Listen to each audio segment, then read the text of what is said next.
This is a retelling of Harry Potter and the Prisoner of Azkaban. The story is written for English learners at A2 level. Relax, listen, and enjoy the story. Harry spends another long summer at the Dursleys' house, and this summer feels heavier and more difficult than the others. He is older now, and he understands much more about the world, about magic, and about himself. The house feels small, quiet, and full of rules that never change. Harry stays in his small bedroom at the top of the stairs. He tries to be quiet and invisible, just like the Dursleys want. During the day, he pretends to behave like a normal boy. At night, when everyone is asleep, Harry secretly studies magic. He lies under his blanket with a flashlight. He reads his school book slowly and carefully. He practices simple spells in silence. "I must be careful," Harry whispers to himself. "I am not allowed to use magic outside school." Harry counts the days until he can return to Hogwarts. He thinks about Ron and Hermione. He wonders what the new school year will bring. But something feels different this time. Something feels darker. One evening, Uncle Vernon announces that Aunt Marge is coming to visit. Harry feels a cold feeling in his stomach when he hears her name. Aunt Marge is Uncle Vernon's sister. She is loud, rude, and very cruel. "She will stay for a few days," Uncle Vernon says, "and you will behave," he adds, looking at Harry. "No funny business." Harry nods quietly. "Yes, Uncle Vernon," he says, but inside he feels nervous and tense. Aunt Marge arrives with her large dogs. She talks loudly and laughs at her own jokes. She drinks a lot and speaks without thinking. From the first moment, Harry knows this visit will be terrible. During dinner, Aunt Marge starts talking about Harry's parents. She says unkind things. She laughs and shakes her head. "Bad blood," she says. "That is the problem." Harry feels his hands shake. He tries to stay calm. He looks down at his plate. "Don't react," he tells himself. "Just stay quiet." But Aunt Marge continues. She speaks louder. She becomes more cruel. "If you ask me," she says, pointing her finger, "children like him should be controlled." Harry feels anger rise inside him. His heart beats faster. His ears feel hot. "Stop," Harry says quietly. But Aunt Marge does not listen. She laughs again. She speaks badly about Harry's mother and father. She insults them openly. Something snaps inside Harry. The anger is too strong. The magic reacts before Harry can stop it. Aunt Marge suddenly gasps. Her body begins to grow. Her face becomes round. Her hands stretch. "What is happening?" she screams. She grows bigger and bigger. She rises into the air. She floats like a huge balloon. Uncle Vernon shouts. Aunt Petunia screams. The dogs bark loudly. Harry stands frozen. "I didn't mean to," he whispers. "I didn't mean to do it." Aunt Marge floats through the door and into the night sky. Her voice disappears into the distance. The house becomes silent. Then Uncle Vernon turns to Harry with rage in his eyes. "You've done it now," he shouts. "You've ruined everything." Harry does not answer. He knows one thing very clearly. He cannot stay here anymore. He runs upstairs. He opens his cupboard. He throws clothes into his suitcase. He grabs his wand. He takes his books. "I'm leaving," Harry says to himself. "I don't care anymore." Harry pulls his heavy suitcase outside. The night air is cool and quiet. The street is empty. Harry sits on his suitcase under a street lamp. He feels tired, angry, and confused. He does not know where to go. but he knows he cannot go back inside. Suddenly, Harry hears footsteps behind him. He turns around quickly. A huge black shape appears at the end of the street. It looks like a large dog. Its eyes shine in the dark. Harry's heart stops. He feels fear rush through his body. He steps back. Then, without warning, a loud noise breaks the silence. A bright purple bus appears out of nowhere.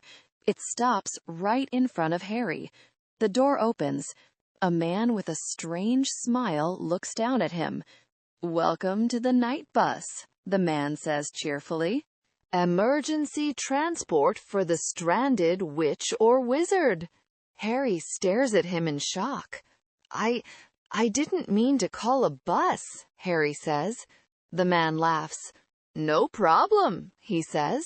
"Hop on." Harry hesitates for a moment. Then he picks up his suitcase. He steps onto the bus. The door closes. The bus starts moving very fast. Too fast. Harry falls into a seat. The bus jumps, turns, and squeezes through narrow streets. Harry holds on tightly. "Where are we going?" Harry asks. "To the Leaky Cauldron," the man replies. "Safe and sound." Harry looks out the window. The city flashes past. His mind is full of questions. He thinks about Aunt Marge. He thinks about magic. He thinks about Hogwarts.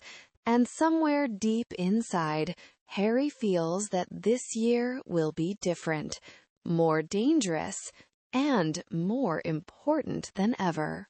Harry sits on the night bus and tries to understand what is happening. The bus moves in a strange way, jumping and squeezing through the streets. Harry holds his suitcase tightly and looks around. A thin man with a tired face sits next to him. "My name is Stan Shunpike," the man says proudly. "I work on the night bus."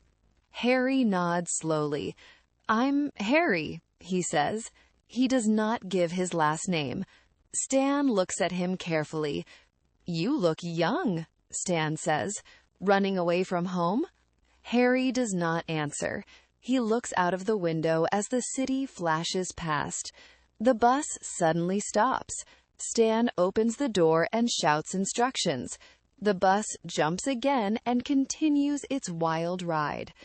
After a long and uncomfortable journey, the bus finally stops. Harry steps outside. He recognizes the place at once. It is the Leaky Cauldron. The old pub looks warm and safe. Harry feels relief for the first time that night. Inside the Leaky Cauldron, the Minister of Magic is waiting. His name is Cornelius Fudge. He looks worried but friendly. "Harry, my boy," Fudge says softly, "we are very glad you are safe." Harry feels confused. He expects trouble, but Fudge smiles kindly. "You are not in trouble," Fudge says. "We will take care of everything." Harry is surprised. He remembers Aunt Marge. She floated away," Harry says nervously. Fudge waves his hand. "That problem is already solved," he says. "No harm done." Harry cannot believe his ears. He waits for punishment, but it never comes. Harry stays at the Leaky Cauldron for the rest of the summer. He has his own room. He eats good food. He walks freely through Diagon Alley. For the first time, Harry enjoys his summer. He buys ice cream. He watches people. He reads his school books outside. But there is something dark in the air. Harry hears whispers. He sees worried faces. One day, Harry sees a newspaper. On the front page, there is a picture of a dangerous man. His name is Sirius Black. He has escaped from Azkaban prison. The newspaper says he is very dangerous. Harry feels a cold feeling inside. He looks at the picture. The man's eyes look wild and angry. Later, Harry overhears a conversation. Fudge is talking to other wizards. They speak quietly. "He is after Harry Potter," someone says. "We must protect the boy." Harry's heart beats faster. After me? Harry thinks. He feels afraid. Soon, the summer ends. Harry returns to the leaky cauldron with his suitcase. He meets Ron and Hermione there. "Harry," Ron says happily, "we were worried about you." Hermione hugs him tightly. "You disappeared," she says. "We didn't know where you were." Harry smiles. "I'm okay," he says, "but something strange is happening." They talk about Sirius Black. They talk about danger. They talk about Hogwarts. Soon it is time to leave. They walk to King's Cross Station together. They feel excited and nervous. They find the Hogwarts Express. They choose a compartment and sit down. The train begins to move. The countryside passes by the window. Everything feels normal again. But suddenly, the train slows down. Then it stops. The lights go out. The air becomes cold. Very cold. The door opens slowly. A dark figure enters the compartment. It wears a long black cloak. Its face is hidden. Cold fills the air. Harry feels fear like never before. He cannot move. He cannot breathe. The creature moves closer. Harry hears a woman screaming inside his head. Then a voice shouts, "Expecto Patronum!" A silver light fills the compartment. The creature disappears. Harry falls forward. Everything goes dark. And when he opens his eyes, he knows this year at Hogwarts will be very dangerous. The cold slowly leaves Harry's body, and when he opens his eyes, he finds himself lying on the floor of the train compartment. He feels weak and confused. Ron and Hermione are kneeling next to him, looking worried. "Harry, are you okay?" Hermione asks softly. "You fainted," Ron adds. "That thing was horrible." Harry sits up slowly. His head hurts and his chest feels tight. "I heard screaming," Harry says quietly. "It felt very real." The door opens and a man steps inside. He has messy light brown hair and kind eyes. He looks tired but calm. "I'm Professor Lupin," the man says. "Please eat this." He gives Harry a piece of chocolate. Harry eats it, and little by little he feels stronger. "That was a Dementor," Professor Lupin explains. "They guard Azkaban prison." "Azkaban?" Harry repeats. He feels cold again. "Yes," Lupin says seriously. "They are searching the train for Sirius Black." The train starts moving again. The lights come back on, but the feeling of fear stays with Harry. When the train arrives at Hogwarts, the sky is dark and stormy. Rain falls heavily. The castle looks tall and mysterious in the distance. Students climb into boats with Hagrid. The water is dark and the wind is cold. Harry looks at the castle and feels both excited and afraid. Inside the Great Hall, everything looks familiar. Candles float in the air.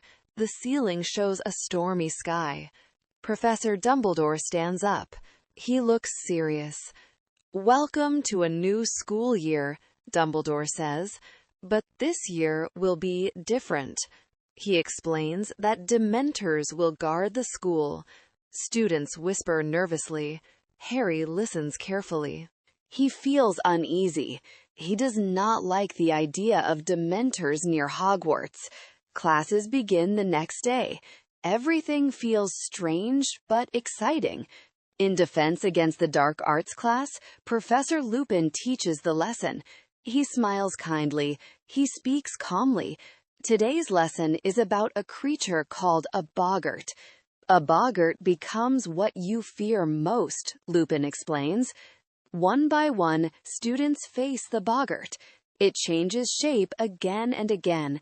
When it is Harry's turn, the boggart becomes a Dementor. The room grows cold. Harry feels weak. Ridiculous! Lupin shouts quickly. The boggart changes. The fear disappears. After class, Lupin speaks to Harry. "You reacted strongly," he says. "Dementors affect you more than others." Harry nods. He feels embarrassed. Later, Harry hears more whispers about Sirius Black. People say he is dangerous. They say he wants to kill Harry. Harry feels fear, but also confusion. Why me? He wonders. That night, Harry lies in bed and stares at the ceiling. The wind howls outside. Somewhere far away, a wolf howls too. Harry feels that secrets are close, and he knows that this story is far from over. The days at Hogwarts continue, and autumn slowly turns into winter. The castle feels alive with movement, whispers, and secrets. Harry walks through the corridors with Ron and Hermione, listening to the sound of their footsteps on the stone floor. Soon, students start talking about Hogsmeade. It is a small village near Hogwarts where students can go on weekends. Everyone is excited, but Harry has a problem. He does not have permission. The Dursleys did not sign the paper. "I can't go," Harry says quietly. "It's not fair," Ron replies. "You deserve a break too." Hermione looks worried. "The rules are the rules," she says, "but maybe there is another way." On the first Hogsmeade weekend, Harry stays behind. He watches his friends leave.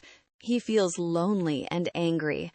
Later that day, Fred and George Weasley find Harry. They smile mysteriously. "We have something for you," Fred says. "It's very special," George adds. They give Harry an old piece of parchment. "It's the Marauders map," Fred explains. "It shows everyone in Hogwarts." Harry looks at the map in amazement. Names move across the paper. Secret passages appear. "This is incredible," Harry whispers. Using the map, Harry sneaks into Hogsmeade. The village is covered in snow. Lights shine warmly from the windows. Harry meets Ron and Hermione. They laugh and walk together. Harry feels free. But danger is close. Harry overhears a conversation. He hears the name Sirius Black. People talk about betrayal. They talk about Harry's parents. Harry listens in shock. Later, Harry returns to Hogwarts. His mind is full of questions. He feels confused and hurt. One night, Harry follows the map. He sees a strange name, Peter Pettigrew. "How can that be?" Harry whispers. "He should be dead." The mystery grows deeper. Harry feels that the truth is close, and it is dangerous. Winter slowly turns into spring, but the feeling of danger at Hogwarts does not disappear. Harry keeps thinking about the name he saw on the Marauders map, Peter Pettigrew. The name moves, it walks, it hides. Harry talks to Ron and Hermione in a quiet corner of the common room. "I saw his name," Harry says in a low voice, "on the map. He was walking near us." Ron looks confused. "That's impossible," he says. "Pettigrew died years ago." Hermione bites her lip. "But the map never lies," she says carefully. "If Harry saw the name, then something is wrong." Soon, the truth comes closer. One night, Ron's rat, Scabbers, escapes. Ron chases after him. Harry and Hermione follow. They run outside. The moon is bright. The air is cold. Suddenly, a huge black dog appears. It jumps at Ron. Ron falls and screams. The dog grabs Ron and pulls him into a hole under the humping willow. "Ron!" Harry shouts. Without thinking, Harry runs after him. Hermione follows closely behind. They crawl through a long, dark tunnel. The ground is cold and wet. At the end of the tunnel, they find an old house. It is the Shrieking Shack. The house is silent. It looks broken and empty. Inside, they find Ron lying on the floor. He is hurt but alive. The black dog stands nearby. Then the dog changes. It becomes a man. It is Sirius Black. Harry feels anger explode inside him. "You killed my parents!" Harry shouts. He raises his wand. Sirius looks tired and thin. "Harry, listen to me," Sirius says. "I did not betray them." Before Harry can answer, another man appears. It is Professor Lupin. The room becomes tense. Voices rise. Accusations fly. Slowly, the truth comes out. Sirius was innocent. Peter Pettigrew was the real traitor. Peter changes back into a man. He cries. He begs. He lies. Harry feels shock. All these years, all this fear, and the truth was hidden. Sirius looks at Harry. "You look just like your father," he says softly. Harry feels something new. Hope. For the first time, he feels he might have a real family. But danger is still close. The night is not over. The night is far from over, and the truth has only just come out. Harry stands in the Shrieking Shack, breathing fast, trying to understand everything he has heard. His mind feels full, heavy, and confused. Sirius Black sits on the floor, weak and tired, but his eyes are calm now. Professor Lupin stands nearby, watching carefully. Ron lies on the bed, holding his injured leg. Hermione stands close to Harry, her face pale but strong. "So it was Peter," Harry says slowly. "All this time?" "Yes," Lupin answers. "Peter Pettigrew betrayed your parents. He hid for years." Sirius looks at Harry. "I wanted to protect you," he says quietly. "I never stopped caring." Harry feels many emotions at once. Anger, sadness, hope. He looks at Sirius and sees something familiar. "We have to take him to the castle," Hermione says. The truth must come out. They prepare to leave the Shrieking Shack. Peter Pettigrew is weak and shaking. He cries and begs. "Please," Peter says, "have mercy." Harry watches him. He remembers his parents. He feels pain in his chest. "No," Harry says firmly. "You will face the truth." They leave the house together. The moon is bright above them. The night air is cold. As they walk across the grounds, a terrible sound fills the air. A cold wave moves through Harry's body. Dementors, many of them. They surround the group. The air becomes icy. Hope feels far away. Harry feels weak. He hears screaming again. His mother's voice. His father's voice. "Expecto Patronum!" Harry shouts, but nothing happens. Harry falls to the ground. Darkness closes in. Suddenly, a strong silver light appears. A powerful Patronus drives the Dementors away. Harry opens his eyes. He sees a figure standing near the lake. The Patronus shines brightly. Later, Harry wakes up in the hospital wing. His body feels heavy. His head hurts. Dumbledore sits beside him. He looks calm and thoughtful. "You did very well," Dumbledore says. "But the truth did not win tonight.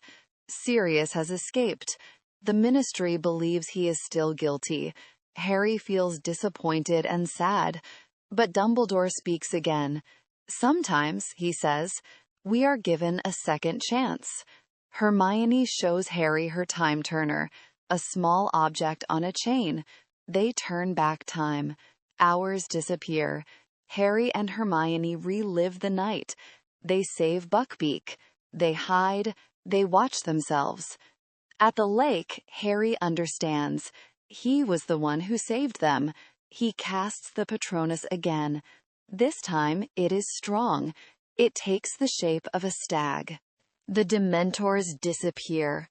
Hope returns. Sirius escapes on Buckbeak, free at last. Later, the school year ends. Students pack their bags. The castle feels lighter. Harry says goodbye to Lupin. He feels sad, but grateful. Sirius sends Harry a letter. He gives him a gift, a firebolt. Harry smiles. He feels stronger. He feels ready. The summer waits. But Harry knows one thing. He is not alone anymore.